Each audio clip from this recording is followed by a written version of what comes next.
aqui em nome da escola Samaúma. Gostaria de agradecer a presença das pessoas que estão nos assistindo, que estão online, que vão participar conosco.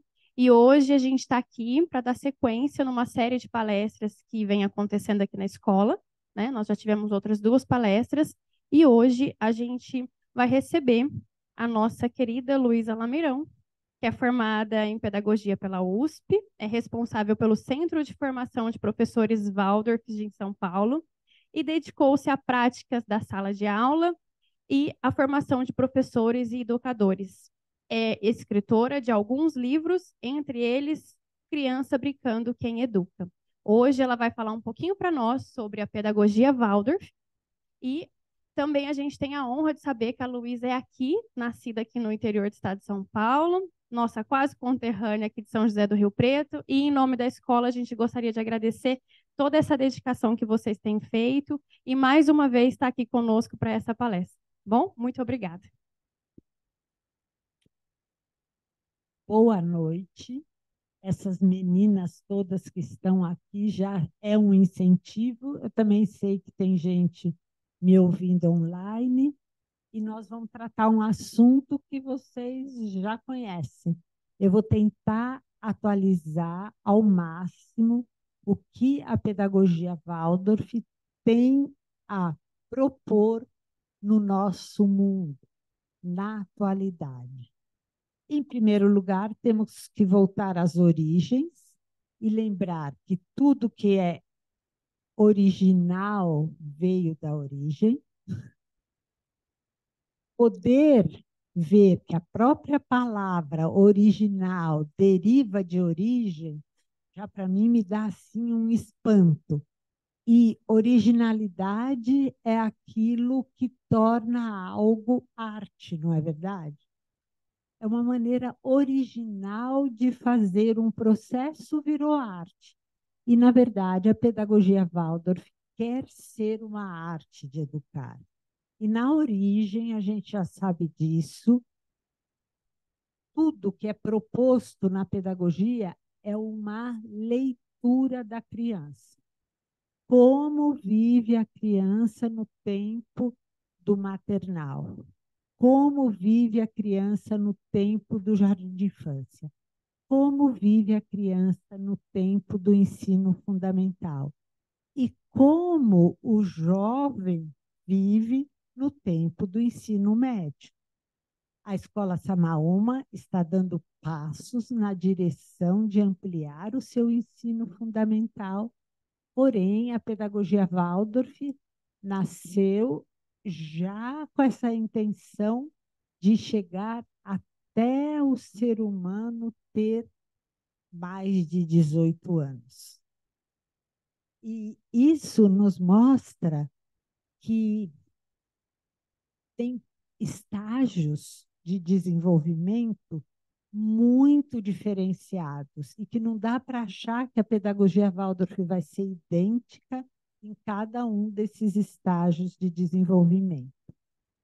Lá no início do trabalho pedagógico, na primeira escola Waldorf, e em pouquíssimas que já tinham nascido ao redor, Steiner faz, em 1923, portanto, quase 4 anos após a fundação da primeira escola Waldorf em Stuttgart, uma abordagem que ele chama de objetivos sociais da educação.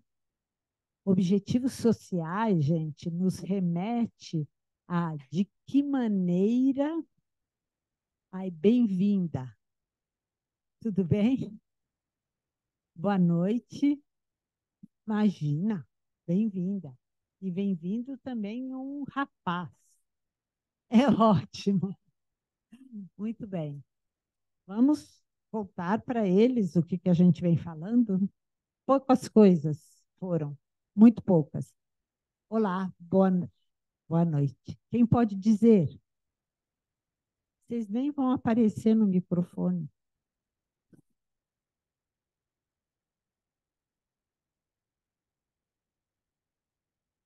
Falei, a gente está muito tímida.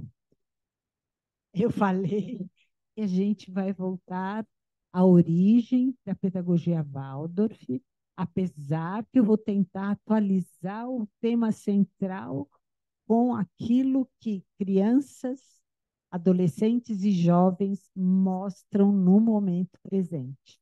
E que voltar à origem é voltar ao original, original de originalidade. E quem é que atua e gera originalidade? Os artistas. Por isso, a pedagogia Waldorf pode ser chamada arte de educar. Então, todo educador precisa ser artista em sua sala de aula, desde que ele conheça de perto a criança com a qual ele está lidando. Muito bem. Tem mais um casal aí chegando, bem-vindos.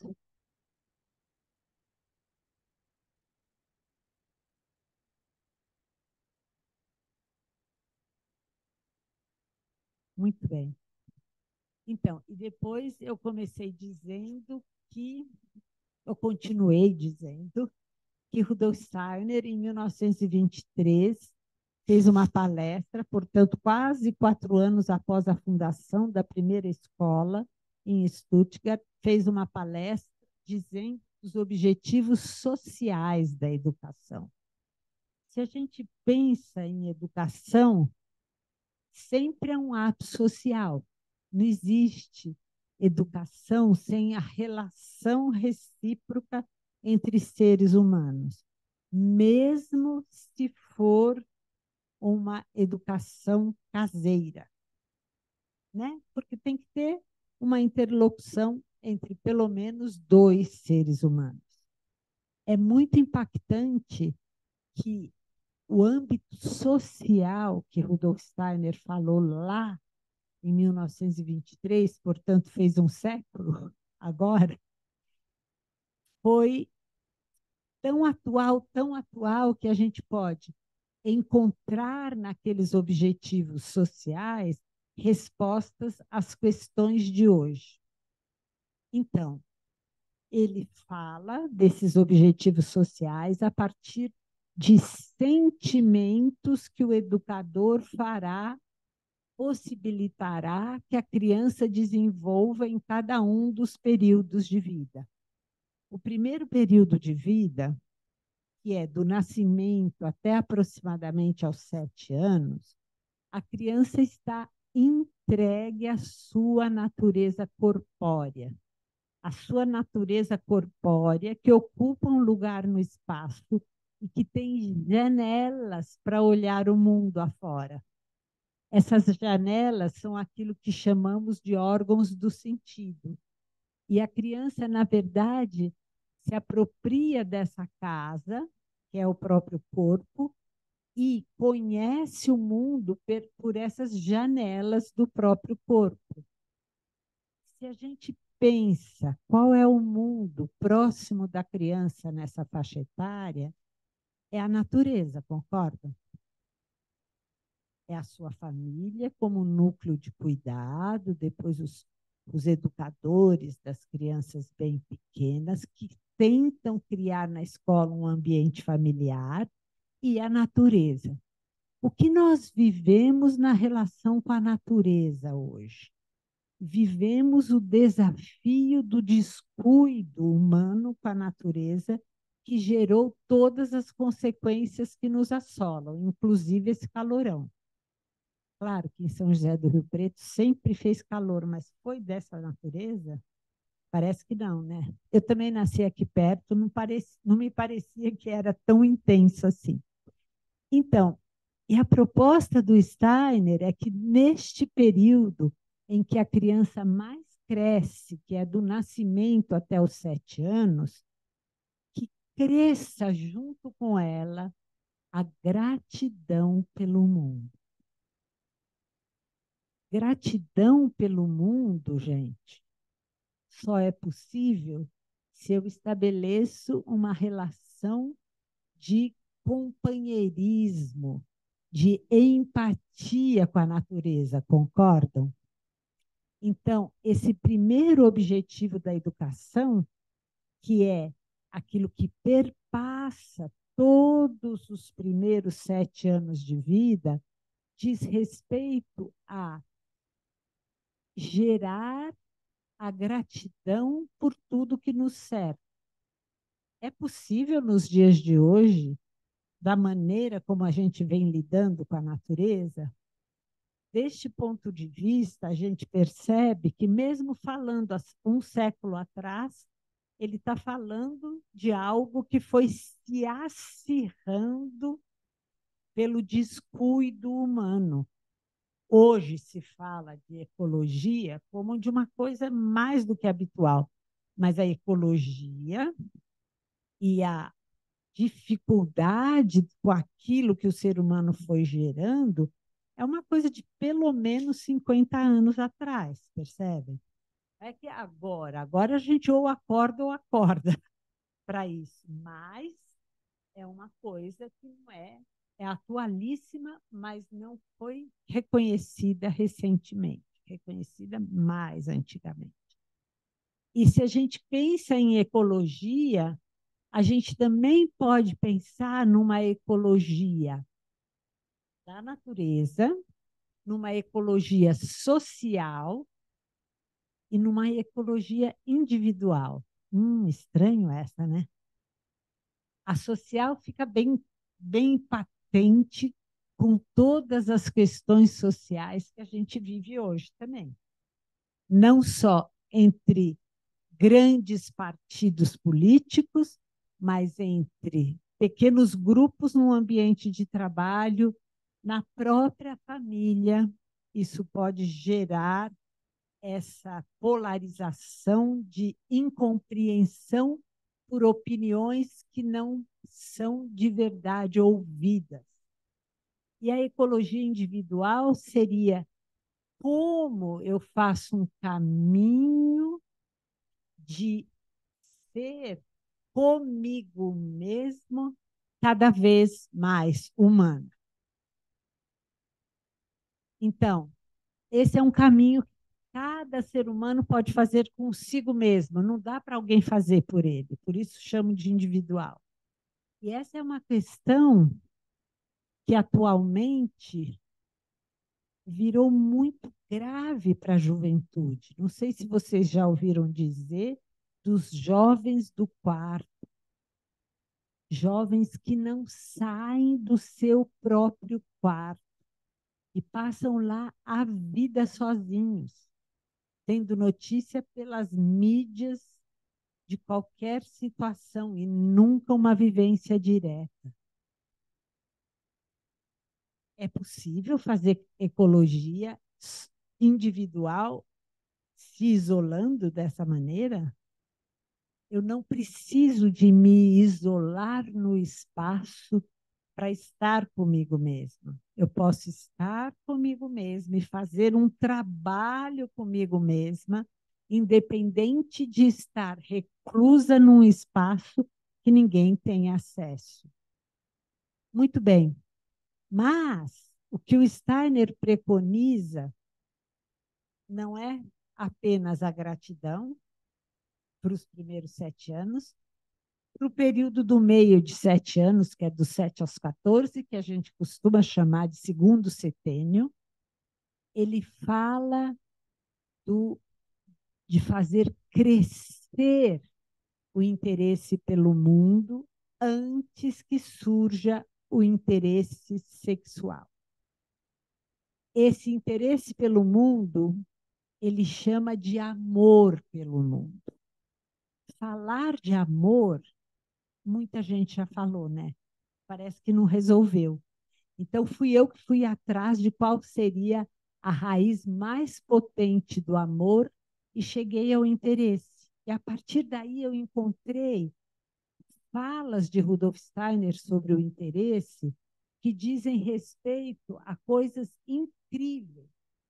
Ele disse que o maior interesse que um ser humano pode ter pelo outro ser humano, porque na raiz da palavra está entre esses, interesses, esses iguais a mim, muito bem. o primeiro grande interesse a ser desenvolvido é o interesse pelo erro do outro. Uau! A gente pode se interessar pelo sucesso do outro, aprender com ele como ele faz o seu caminho, mas interessar-se pelo erro é um desafio, concordam? E esse interesse pelo erro não quer dizer que eu vá fazer o mesmo erro, não é isso. Mas quer dizer que eu me abro para compreender o outro, mesmo no seu erro. É muito bonito que interesse é também o antônimo de indiferença. O que quer dizer indiferença? Que tanto faz se isso é assim ou isso é assado. Tanto faz. Eu não vou me interessar. Eu passo com indiferença diante dos fenômenos. Eu passo indiferente diante da dor do outro, da alegria do outro, né? Então, interessar-se, gente, é difícil na medida em que a gente recebe um volume de informação que é impossível de ser abraçado sem ficar um pouquinho indiferente. É tanta coisa que eu preciso abarcar que acaba ficando volume demais. E as informações fazem isso conosco. É um volume de informações que chega uma altura, eu falo assim, não, agora eu não preciso mais saber mais nada. Claro que eu preciso, mas eu não dou conta de saber mais alguma coisa. E essa vivência do excesso de informações cria em nós um escudo de indiferença, que em algumas vezes eu já abordei como uma couraça. Exagerado uma couraça. Mas quem de nós está completamente empático com a situação na Palestina? Quem de nós está completamente empático com a situação dos refugiados? Quem de nós está completamente empático com as vivências de milhões de brasileiros que não têm o que comer? Né? Então, é muita informação que nos chega e o que eu faço com ela? Como que eu posso agir nela? Né? Eu posso ter consciência, o máximo possível. Total, eu acho difícil com a quantidade, com o volume do que nos chega. Mas eu posso ter minimamente consciência do que está acontecendo. Mas desenvolver real interesse é muito mais do que só ter consciência, ou de ter visto a notícia, ou lido a notícia. Muito bem. Esse é o ambiente que a criança vive entre os 7 e os 14 anos e ela se separa do mundo. E porque se separou do mundo, agora pode olhar para o mundo com interesse, porque antes ela estava imersa no mundo. E porque estava imersa, ela estava completamente congruente com a natureza e com tudo que está ao redor. Muito bem. Essas duas vivências colorem, então, primeiro e segundo setênio. Como pode um jovem desenvolver um ideal para resolver qual a profissão ele verdadeiramente optará por praticar no mundo? Quando nós optamos por uma profissão, a gente opta por uma maneira de transformar o mundo, concordam? E essa capacidade depende depende de que maneira eu, a partir do que eu conheci do mundo, lembro e coloco os meus ideais de realização no mundo. Esses ideais de realização no mundo levam o jovem a uma opção profissional. Como será que esses jovens que se trancam num quarto podem optar, a partir de um ideal, por uma profissão? Como é que será que esses jovens que já nem conseguem cuidar de si mesmo, que se mutilam, que se cortam, podem chegar a fazer uma opção dessa? Então, é como se aquilo que a criança, no primeiro setênio, se apropria da relação, especialmente com a natureza. Então, ela está nos arredores, porque ela está imersa no mundo, ela não está nela, ela está muito mais lá fora do que nela, ou naquilo que a gente chama em geral periferia do que centro. Depois, ela pulsa, respira, vai e volta na relação com o outro e com o mundo que ela percebeu que ela não faz, que o mundo não faz parte total dela mesma, e aí desenvolve o interesse, para, por fim, encontrar idealisticamente qual será o seu dever, a sua responsabilidade no mundo. E essa responsabilidade diz respeito diretamente a que trabalho profissional eu desenvolverei no mundo.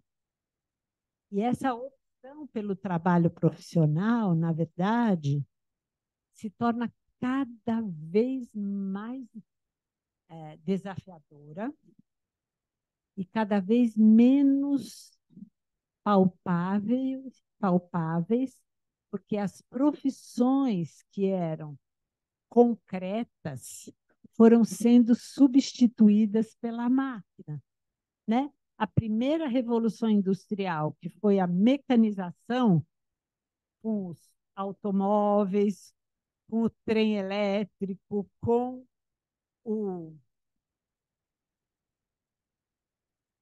a máquina a vapor, falei trem elétrico exageradamente, com a máquina a vapor, e todos os eletrodomésticos, na verdade, nos tiraram da ação concreta diante do mundo. A gente põe lá a batedeira de bolo, em vez de bater a clara até virar a nuvem branca, não é? Então, essa vivência, cada uma das revoluções industriais foi tirando de nós a relação com um trabalho que tem concretude. E hoje os trabalhos são por uma maneira que, por favor, eu não sou absolutamente contra. Eu acho que a gente vive nesse mundo e tem que aprender a viver nele, mas que para um jovem fica muito difícil de ver de que maneira idealisticamente vai trabalhar de forma virtual. Eles sabem lidar com o virtual com uma habilidade que eu absolutamente não tenho. No meu tempo, a gente achava, tendo lido Aldous Huxley, quando ele falava do admirável mundo novo, que isso não vai ser para mim. Já passou o admirável mundo novo. Mais do que está lá, a gente vive hoje, né? Então, a pedagogia Waldorf, gente, mesmo que a gente volte a esses dois aspectos que eu selecionei, a origem, que é conhecer o desenvolvimento humano, para se tornar original, para ter originalidade e ser arte de educar, e esses objetivos sociais da educação, ela já fez 100 anos, a gente sabe disso, mas ela ainda é muito atual. concordam? E por ser atual, muitas vezes ela vai na contracorrente do que a sociedade vai, naquilo que os ingleses chamam de mainstream, que é, vou na correnteza. É como se a gente tivesse que nadar contra a correnteza no âmbito da pedagogia Waldorf. E nadar contra a correnteza não é simples. Os peixes estão dentro d'água. Eles nadam contra a correnteza quando? Quem me ajuda? Pode falar alto, tem gente ali dando uma resposta. Isso, na piracema, quando eles são férteis na reprodução. O que é isso, gente? Quando eles estão mais vitalizados, é que eles nadam contra a correnteza, concordam? Então, como a gente ganha vitalidade para nadar contra a correnteza? Essa é uma das questões de quem quer praticar pedagogia Waldorf. E manter essa vitalidade e essa leveza que a vitalidade traz de trabalhar, trabalhar, trabalhar, suar a camisa, mas ainda assim se manter vivo diante do ideal. Então, falar de pedagogia Waldorf pode ser de várias maneiras. Tem um currículo proposto por Rudolf Steiner, tem toda a enorme literatura secundária de quem já a praticou e fala do seu ponto de vista. Eu tentei voltar à origem, porque eu realmente confio que a pedagogia Waldorf tem que ser uma arte de educar, e também confio que se a gente não olha para aquilo que foi tratado como objetivo, atualizando para os dias de hoje, a gente tem uma tendência a se tornar anacrônico, certo? E quando se torna anacrônico, não acolhe um ser humano que está em seu desenvolvimento. Então, o ser humano é um constante tornar-se, né?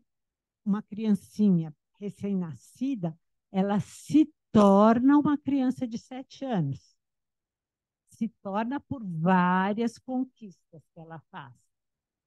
Um escolar se torna um adolescente por todas as conquistas que ele faz. E um jovem se torna um adulto pelas conquistas que faz e pela maneira como ele resolve ser atuante no mundo. Isso diz de uma coisa muito interessante que é: o ser humano se torna para reunir-se com outros seres humanos. E ao reunir-se como seres humanos, com outros seres humanos, doar de si para outros seres humanos. Então, esses 3 verbos, para mim, são muito importantes no decurso da vida humana. Eu me torno, eu me reúno entre os pares e eu dou de mim. Muito bem. Então, o ser humano está sempre em devir, ou em vir a ser, né? Nunca está pronto. Esse vir a ser, se a gente inverte as 2 palavras, me ajudem. O que vira? Vir a ser. Pode falar alto. Servir. Então, ao que a gente serve? A humanização do ser humano é idêntico a tornar-se humanidade. É ser digno de formar uma humanidade. E eu penso que esse é o objetivo maior da pedagogia Waldorf. Assim eu me preparei, estou derretendo de calor, mas eu estou completamente à disposição para responder perguntas ou questionamentos diante disso que eu abordei. Pois não. Vai lá, Aline. Exemplos de como que a gente ganha vitalidade para nadar contra a maré, a correnteza. Então, vitalidade é aquilo que sustenta a saúde, né? Mas eu posso ter saúde e ainda assim ela está meio restrita e não dá para dizer, nossa, estou vitalizada mesmo. Muito bem. Então, vitalidade as plantas mostram, e mostram por um processo contínuo de transformação. Vitalidade, as crianças até os 7 anos mostram quando conseguem adquirir habilidades corpóreas que mostrem leveza. Quando a gente de verdade está vitalizado, não sente o peso da carga, né? Então, a carga é grande. Como é que eu não sinto o peso da carga? Quando faz sentido para mim realmente realizar isso na vida. Então, percebe 3 coisas que se juntam nesse pouquinho que eu disse? Primeiro, transformar-se. Se eu me mantenho sempre o mesmo, não estou vitalizado, porque a vida é um constante fluxo, né? Então, transformar-se, depois, leveza, e, por fim,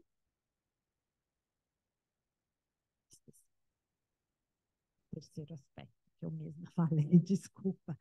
Não, e por fim, além disso, eu direciono, eu dou o sentido para o qual eu quero andar.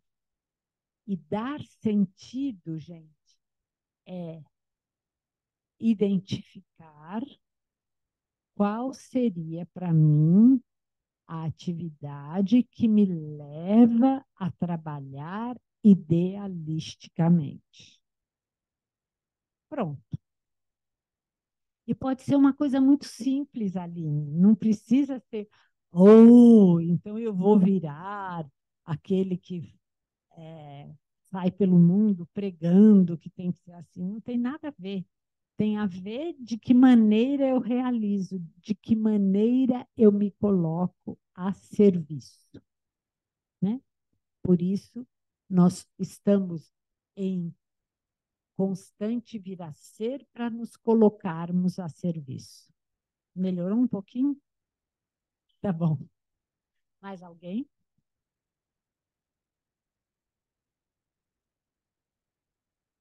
Por favor, Elô.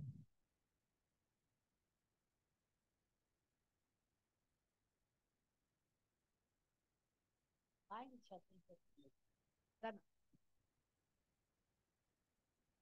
Luísa, com essa análise das profissões, né, com essa substituição do nosso pensar pela inteligência artificial,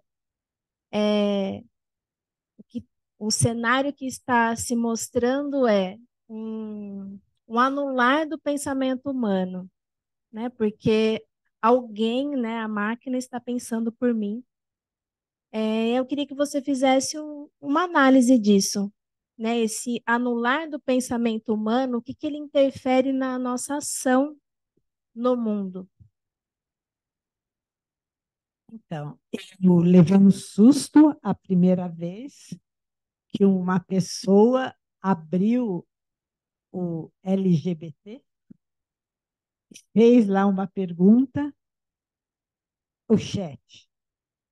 Nossa, eu levei um susto, porque, na verdade, aquilo que sai da pergunta que você faz não é completamente sem sentido. Eu falei, ufa, o que é isso agora?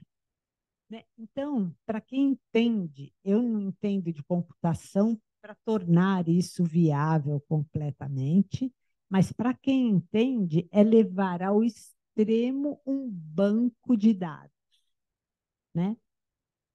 Eu não consigo ter nem o meu banco de dados. Quando eu quero passar para os educadores aquilo que eu já escrevi, tudo, até que eu ache para mim mesma as minhas coisas, eu demoro tanto.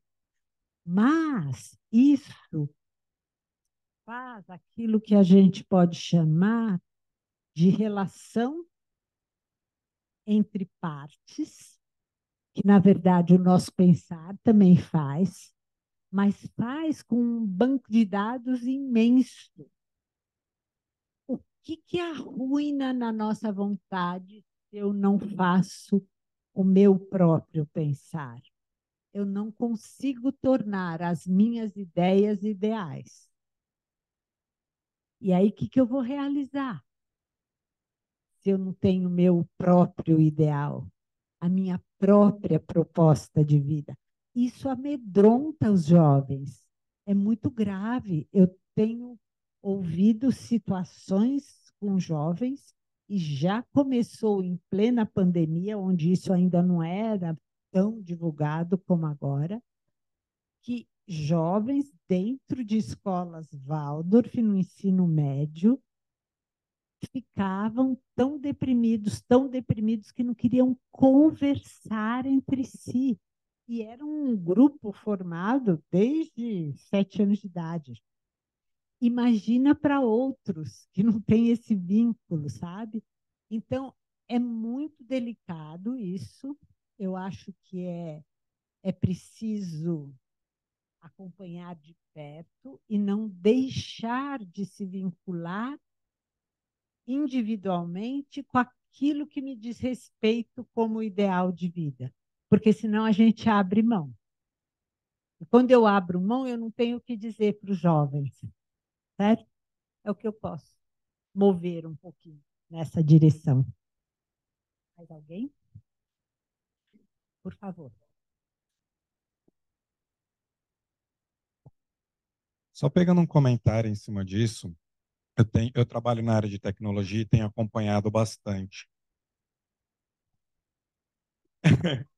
Um negócio que é muito interessante, aí eu acho que nós, como adultos, com conhecimento e experiência, é, cabe a nós ajudarmos a juventude a entender isso que está vindo, porque o que está vindo, está vindo. Não, não tem mudança.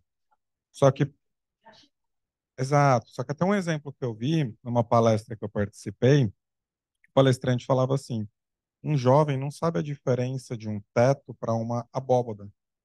Não tem o vocabulário, não tem o conhecimento. Nós temos. Então, nós que conhecemos, que temos já esse conhecimento bem fundado, é que vamos ter que ajudá-los a fazer o bom uso da ferramenta. E aí, conversando com um colega meu, ele falou, a filha dele deve ter 15, 16 anos, falou, ela não usa, ela tem, sabe usar, tem no celular, no iPad dela, sabe usar, mas não tem o costume. E aí ele estava ajudando ela, por exemplo, com matemática. E falando, ó, eu não lembro. Ele tem 42 anos, ele não lembro como faz isso daqui. Mas vamos lá. Pergunta, ó, vem aqui. Ela, tá, mas eu preciso estudar. E agora? Ó, tá aqui alguns exemplos. ChatGPT, me dá 5 questões de matemática, 5 problemas de matemática que envolvam tal assunto, assim, assim, assim. E aí vinha ela, tá, eu terminei. E agora? Me dá a resposta do primeiro problema. E ele entregava. Então, é mais a gente, de novo, a gente não vai escapar, mas é como a gente pode ajudar com a nossa experiência e conhecimento a trazer isso para o pessoal mais novo. É o que você falou, eles já nascem sabendo. A gente teve que aprender.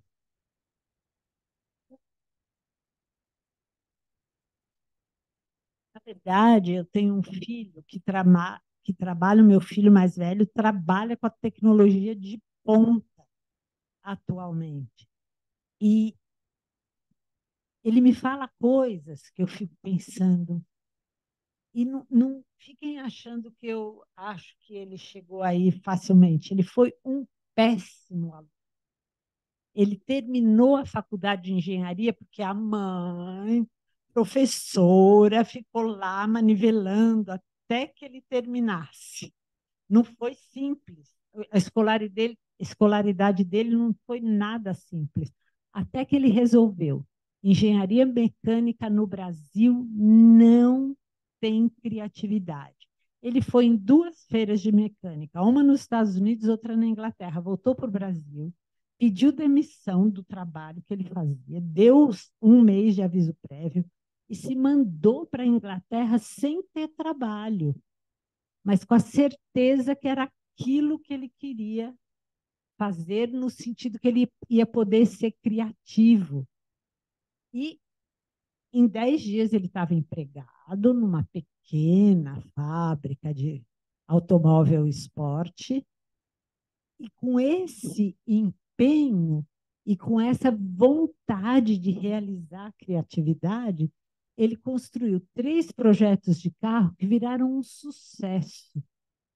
Mas assim, de desenhar desde o parafuso até tudo. E hoje ele já trabalhou em muitos outros lugares e entende completamente da tecnologia, principalmente de aerodinâmica. Ele falou: para mim já chega de automobilismo. Agora eu quero trabalhar com energia sustentável. Percebe que, às vezes, a própria vida dá uma volta que a gente mal imagina quando acompanha o filho não querendo cumprir o que a escola está pedindo, percebe? Nossa, para mim é assim um exemplo vivo de que confiar nas propostas, porque quando ele falou eu vou para a Inglaterra, o meu marido quase teve, não queria que ele fosse de jeito nenhum.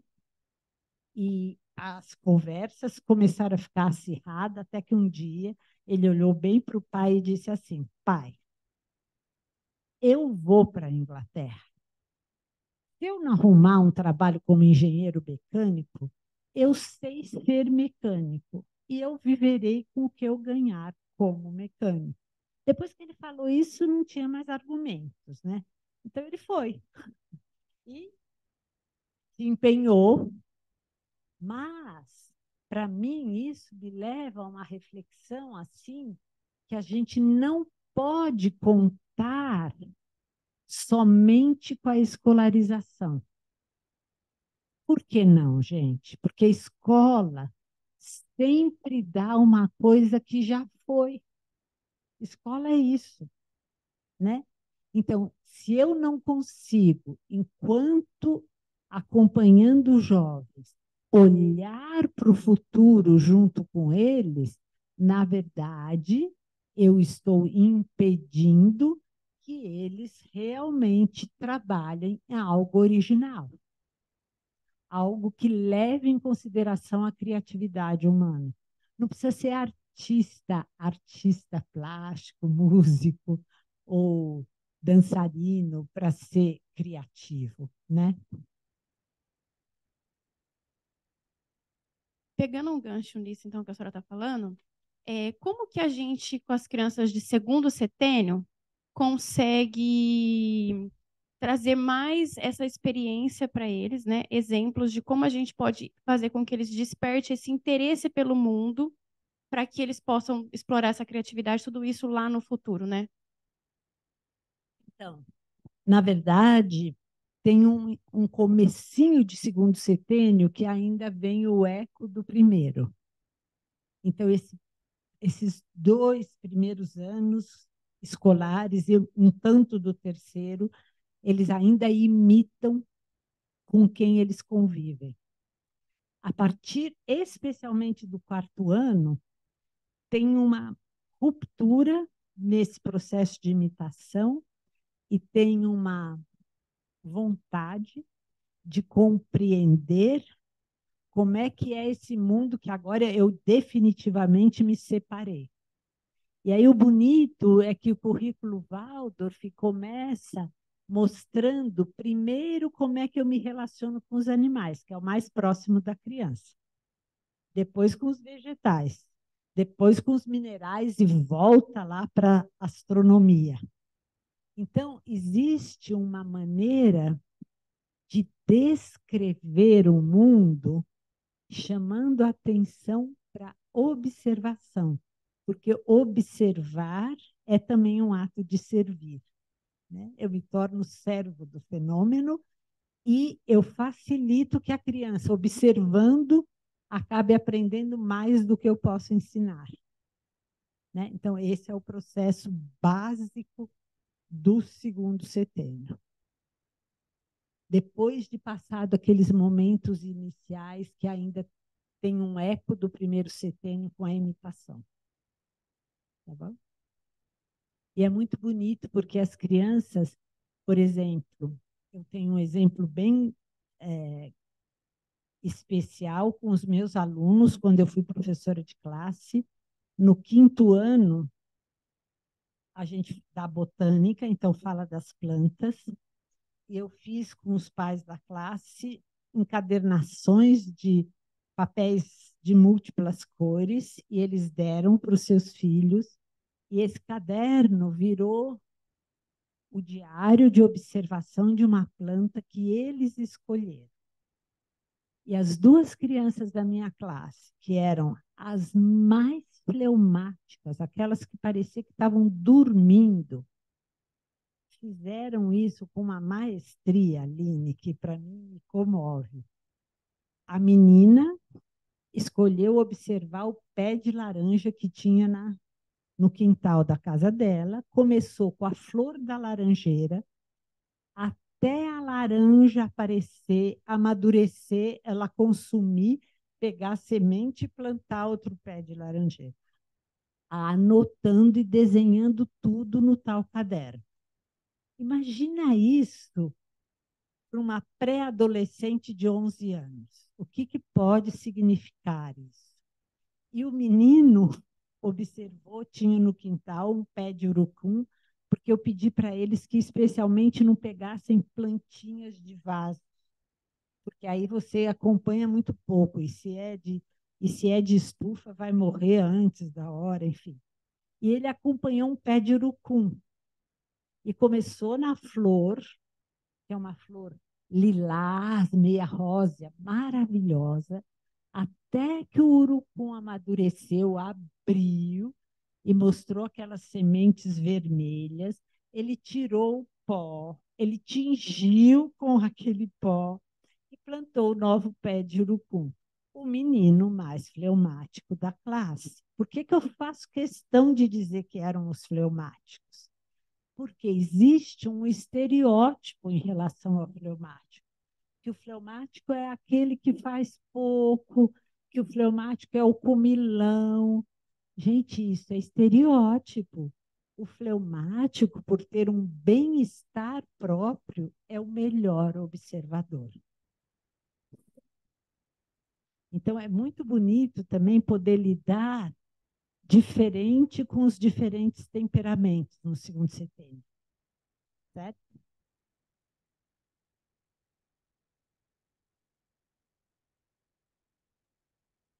Eu, para acrescentar um pouquinho para vocês, para fazer alguma reflexão, já fico feliz.